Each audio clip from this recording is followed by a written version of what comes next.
Və ən sonunda gəldik, yetişdik İmamətin 8-ci günəşi İmam-ı Rauf Həzrəti Əli ibn Musa Rza əleyhissalamın mübarək qəbrinin ziyarətinə. Həzrəti İmam Rza əleyhissalam İslam dünyasında dərin hörmətlə anılan, elm və mərifət sahibi olan 8-ci imamdır. Atası Həzrəti İmam Musa-i Kazım, anası Nəcmi xatundur. Həzrəti İmam Rza əleyhissalamın məzarı Məşhəd şəhərində yerləşir və bu ziyarətgah Şiə dünyasının ən müqəddəs məkanlarından biridir. İmam Rza əleyhissalamın mübarək ziyarəti cənnət guşələrindən bir guşədir.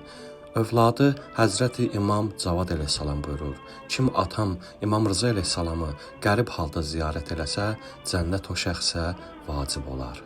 Həzrəti Muhammed sallallahu aleyhi və alihi və səlləm buyurur: mənim 2 ciyər parəm var.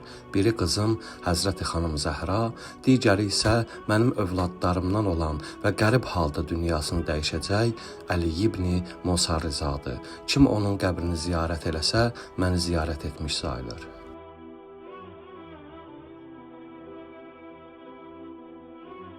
Həzrəti İmam Rza əleyhissalam özü buyurur: kim məni bir dəfə ziyarət etsə, mən onun 3 yerdə ziyarətinə gələrəm. Birinci, ən çətin anlardan biri ölüm anıdır. İkinci, qiyamət günündə haqq hesaba çəkildiyi zaman.